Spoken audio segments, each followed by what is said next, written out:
Okay, let's talk about a word you might have heard thrown around, especially in some pretty heated debates: taqiyya. It's one of those terms that's become super loaded, often used to suggest that there's some kind of hidden, deceitful agenda at play. But what's the real story? What does it actually mean? Well, we're about to unpack all of that. So let's just cut right to the chase, shall we? The big question that's probably on your mind is this. Is there a rule in Islam that allows Muslims to lie to non-Muslims? It feels like a simple question, one that should have a simple yes or no answer. But as is so often the case, a simple yes or no just doesn't work here. The idea that Muslims can lie to infidels is, at best, a partial truth. And like any partial truth, it becomes incredibly misleading once you rip it away from its original context. So let's build that context, piece by piece. To really get this, we have to start with the word at the center of it all: taqiyya.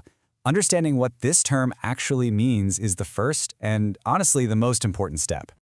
So at its absolute core, taqiyya is about concealing your true beliefs. But, and this is the part that changes everything, there's a very specific reason. It's not a free-for-all. It only applies in situations where revealing your faith could get you killed or persecuted or seriously harmed. Think of it as a self-defense mechanism, a survival tactic. And I really have to stress this point. Taqiyya is the exception, not the rule. Mainstream Islamic teachings are crystal clear that honesty is the default. It's the foundation. So this idea that taqiyya is some kind of a blank check for deception in everyday life, that is a fundamental, massive misunderstanding of the whole concept. So, if it's such a specific exception, where did this idea even come from? Well, for that, we have to go right back to the source, the foundational texts of Islam, and the real-world events that were happening when they were revealed. This verse from the Quran is one of the primary sources. Notice how it draws a huge line in the sand. It separates someone who willingly turns their back on their faith from someone who is forced to do so, all while their heart, their inner conviction, remains strong. But to really truly get this verse, you have to know the story behind it. See, this verse wasn't written in a vacuum. It's about a real person, an early Muslim named Ammar ibn Yasir. He was being tortured, literally tortured, by a rival tribe in Mecca. And to save his own life, he outwardly renounced Islam.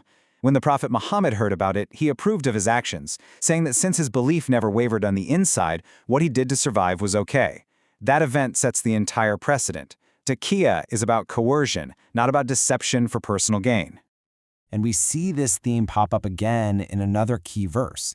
It advises believers about who to align with, but then it offers this crucial exception. It says you can essentially play along with a threatening power when you're taking precaution against them in prudence.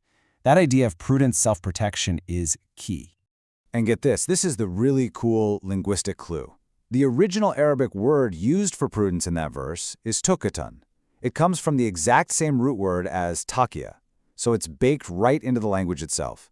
The concept has always been about cautious self-preservation, not about being sneaky. Okay, so we've got the origins, but, ideas rarely stay frozen in time. And over the centuries, the interpretation and the importance of taqiyya started to branch off, developing differently in Sunni and Shia Islam, mostly because of their very different historical experiences. So in Sunni Islam, which is the majority tradition, the whole concept is less of a formal doctrine.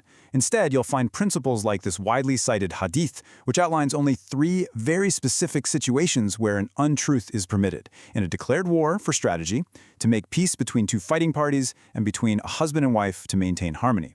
Now notice what's not on that list: a general permission to deceive non-Muslims. And this is where the two paths really diverge. For Shia Muslims, who historically often lived as a persecuted minority community, taqiyya became a central, formalized doctrine. It was seen as a religious duty for survival. But in the Sunni tradition, it remained a much rarer concept, basically falling under a broader legal principle called darura, which just means you can do something forbidden only when it's a matter of absolute extreme necessity. And if you want to understand just how vital this became in Shia thought, listen to this powerful statement from Imam Ja'far al-Sadiq, a hugely important early Shia leader. He said, "Taqiyya is my religion and the religion of my forefathers." Wow, that says it all, doesn't it? For a community facing constant threats, being able to conceal your identity wasn't just a tactic, it was woven into the very fabric of their religious identity and survival.